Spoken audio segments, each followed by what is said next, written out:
అందరికీ నమస్తే, నేను మీ చందు. ఇక తాజా వార్తలు, లేటెస్ట్ అప్డేట్స్ ఒకసారి చూసుకుందాం ఏమొచ్చినాయి అనేది. తండ్రి కాదు రాక్షసుడు, భార్య ముగ్గురు పిల్లల గొంతు కోసి హత్య, ఇంటికి తాళం వేసి వెళ్ళిన కసాయి తండ్రి అటవాడు. ఒకసారి దేశ రాజధానిలో హృదయ విదారక ఘటన చోటు చేసుకుంది. నిహాల్ విహార్ పోలీస్ స్టేషన్ పరిధిలోని చందన్ పార్క్ ప్రాంతంలో ఒక వ్యక్తి తన భార్య ముగ్గురు చిన్నారులను హత్య చేశాడు.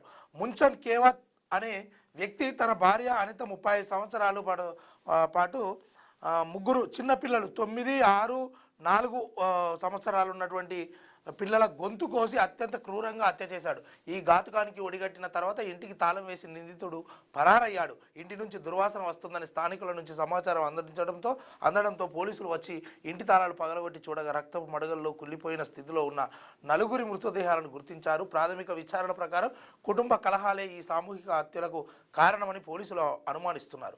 వృత్తిరీత్యా కూలి అయిన నిందితుడు ముంచన్ కేవత్ తరచూ భార్యతో గొడవ పడేవాడని సమాచారం. పథకం ప్రకారమే ఈ దారుణానికి పాల్పడినట్లు తెలుస్తోంది. నిందితుడి కోసం పోలీసులు గాలింపు చర్యలు చేపట్టారట. ఇట్లుంది, ఎవరిని ఎప్పుడు ఎక్కడ ఎట్లా ఎందుకు చంపుతాడో అర్థం కాని పరిస్థితి అయిపోయింది. మొత్తానికి సావంటే ఈజీ అయిపోయింది. ఇక మరి మళ్ళా పుడతారా ఏంది నా కొడుకులు, ఏం అర్థమైతలేదు విషయం అంతా. ఇంకా సీఎం రేవంత్తో అడోబ్ CEO కీలక భేటీ. తెలంగాణలో ప్రపంచ స్థాయి మ్యానుఫ్యాక్చరింగ్ పవర్గా మార్చడమే లక్ష్యమని, ఇందుకోసం అగ్రశ్రేణి గ్లోబల్ సంస్థలను ఆకర్షించేలా పటిష్టమైన ప్రణాళికలు రూపొందించాల్సిన అవసరం ఉందని సీఎం రేవంత్ రెడ్డి స్పష్టం చేశారు. Adobe CEO Telangana rising 2047 vision board సభ్యులు శంతను నారాయణ్ ఇవాళ సచివాలయంలో ముఖ్యమంత్రి రేవంత్ రెడ్డిని మర్యాదపూర్వకంగా కలిశారు. ఈ సందర్భంగా రాష్ట్ర అభివృద్ధి, గ్లోబల్ ట్రెండ్స్, భవిష్యత్తు అవకాశాలపై వీరిద్దరి మధ్య సుదీర్ఘ చర్చ జరిగింది. గ్లోబల్ మ్యానుఫ్యాక్చరింగ్, గ్రీన్ ఎనర్జీ, ఉద్యోగాలపై AI ప్రభావం, స్కిల్లింగ్ అండ్ రీస్కిల్లింగ్కు సంబంధించిన అంశాలపై చర్చించారట. ఇక ఎకనామిక్పై AI రెవల్యూషన్ ప్రభావం, రాబోయే రోజుల్లో AIని సమర్థవంతంగా వినియోగించుకునే అంశాలపై సీఎం రేవంత్ రెడ్డి చర్చించారట. ఇక వస్త్రాల గోల్మాల్పై విజిలెన్స్ నజర్, రామాలయంలో తనిఖీలు. ఇక భద్రాచలంలోని శ్రీ సీతారామచంద్ర స్వామి ఆలయ కార్యాలయంలో విజిలెన్స్ అధికారులు ఇవాళ తనిఖీలు చేపడుతున్నారు. ఆఫీసులోని పలు రికార్డులను పరిశీలిస్తున్నారు. వస్త్ర విక్రయ కౌంటర్ను దేవస్థానం స్వాధీనం చేసుకున్న అందులో గోల్మాల్ జరిగినట్లు ఈవో ప్రకటించారు. ప్రచార శాఖలలోనూ అవినీతి జరగడంతో ఉద్యోగితో 2 లక్షల పెనాల్టీ కట్టించారు. ఇటీవల హైదరాబాద్కు చెందిన ఓ భక్తురాలు అమ్మవారికి విలువైన పట్టుచీర సమర్పించగా అది కూడా మాయమైంది. ఈ ఘటనలపై కొందరు విజిలెన్స్ అధికారులు ఫిర్యాదు చేశారు. దీంతో పాటు ఓ ఉద్యోగిని బదిలీ చేయడం, తర్వాత ఆమెను మళ్ళీ యథాస్థానానికి తీసుకురావడం పైన విజిలెన్స్ అధికారులు విచారణ జరుపుతున్నట్టు తెలిసింది. ఇక దేవుని గుళ్ళ కాడ కూడా ఈ దొంగలు ఇట్లా మోపాయి. ఏం చేస్తాం? ఇంటికాడ రక్షణ లేదు, బయట రక్షణ లేదు. లాస్ట్కు గుళ్ళల్లో కూడా దేవునికి మొక్కుబడులు ఏమైనా చెల్లించుకుంటే కూడా అక్కడ దేవునికి చేర్చకుండా ఇటువంటి దొంగలు మోపైతే ఏం తయారవుతుంది? ఇక మరోసారి కోర్టులకు బాంబు బెదిరింపులు. ఇటీవల కాలంలో తెలుగు రాష్ట్రాల్లో కోర్టులకు పలుమార్లు బాంబు బెదిరింపులు వచ్చాయి. బెదిరింపు కాల్స్, మెయిల్స్ వచ్చిన ప్రతిసారి పోలీసులు బాంబు స్క్వాడ్ తనిఖీలు చేయగా ఇవన్నీ మళ్ళీ ఫేక్ అని తేలింది. తాజాగా తెలంగాణ హైకోర్టు, నాంపల్లి CBI కోర్టులకు బాంబు బెదిరింపులు రావడం కలకలం రేపింది. ఇక గతంలో నాంపల్లి CBI కోర్టును పేల్చేస్తామని 2 సార్లు మెయిల్ చేసిన అగంతకులు ముచ్చటగా 3వసారి నాంపల్లి క్రిమినల్ కోర్టు సూపరింటెండెంట్కు బెదిరింపులు మెయిల్ వచ్చాయి. ఇట్లా తయారైంది. కోర్టులకే బాంబులు వేసి మీ కోర్టులని చేస్తాము అని వచ్చిందంటే మరి పోలీస్ వ్యవస్థ దీని మీద ఏం చేస్తుంది? మరి ఇటు కోర్టులన్నా ఎవడు వీడు దీనికి అసలు ఈ మాటలు చేస్తున్నది ఎవడు, ఇవి పంపుతున్నాడు ఎవడు అనేది ఒక్కసారి చూసుకుంటే మంచిగుంటుండే అని ఒక ఆలోచన. బాసర IIITలో విద్యార్థిని ఆత్మహత్య. బాసర IIITలో విద్యార్థిని గొంతు కోసుకొని ఆత్మహత్య చేసుకున్న ఘటన బుధవారం కలకలం రేపింది. సూసైడ్ చేసుకున్న విద్యార్థిని వనపర్తి జిల్లాకు చెందిన R వసంతగా గుర్తించినట్టు తెలిసింది. ఈ ఇన్సిడెంట్పై కళాశాల ఉపకులపతిని సంప్రదించేందుకు ప్రయత్నిస్తే ఆయన అందుబాటులో లేరని స్థానికులు చెబుతున్నారు.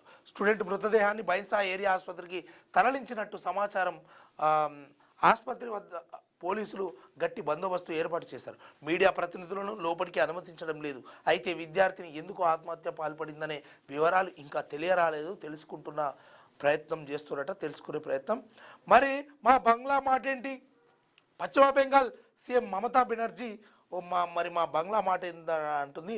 ఎందుకంటే కేరళ రాష్ట్రాన్ని ఇకపై అధికారికంగా కేరళంగా పిలిచేందుకు కేంద్ర ప్రభుత్వం గ్రీన్ సిగ్నల్ ఇవ్వడంపై పశ్చిమ బెంగాల్ సీఎం మమతా బెనర్జీ స్పందించారు. కేరళ ప్రతిపాదనను స్వాగతిస్తూనే పశ్చిమ బెంగాల్ పేరు మార్పు విషయంలో కేంద్రం చూపుతున్న వివక్షను ఆమె తీవ్రంగా ఎండగట్టారు. తమ రాష్ట్రం పేరును బంగ్లా లేదా బోంగోగా మార్చాలని 2016 నుంచే అసెంబ్లీలో అనేక తీర్మానాలు చేశామని మమత గుర్తు చేశారు. దశాబ్దాలుగా వేచి చూస్తున్న బెంగాల్ నుంచి వెళ్ళిన ఏ ఒక్క ప్రతిపాదనను కేంద్రం ఎందుకు ఆమోదించలేదని ఆమె ప్రశ్నించారు. రాష్ట్రం నుంచి వచ్చిన ఏ ప్రతిపాదనను కేంద్రం ఆమోదించలేదన్నారు. అంతే కాకుండా తమకు ఏ రాష్ట్రం పట్ల వ్యతిరేకత లేదని బీజేపీ సిపిఎం మధ్య ఒప్పందాలు ఉన్నందుకే కేరళ ప్రతిపాదనను ఆమోదించారని అన్నారు. ఇక ఇట్లుంటుంది. అంటే నాకు వాళ్ళకి ఇచ్చినందుకు ఏం ఇబ్బంది లేదు, కానీ వాళ్ళు ఒకటయ్యే ఇచ్చుకుర్రు అనేసి మేము ఎన్నిసార్లు అడిగినా మాకు అసలు కేంద్రం ఆమోదం తెలుపుతలేదని అటు పశ్చిమ బెంగాల్ సీఎం మమతా బెనర్జీ గారు అంటారు. అక్రమ కట్టడాల కూల్చివేతలు. సంగారెడ్డి జిల్లా అమీన్పూర్ డివిజన్ పరిధిలోని ప్రభుత్వ స్థలంలో సర్వే నంబరు 994లో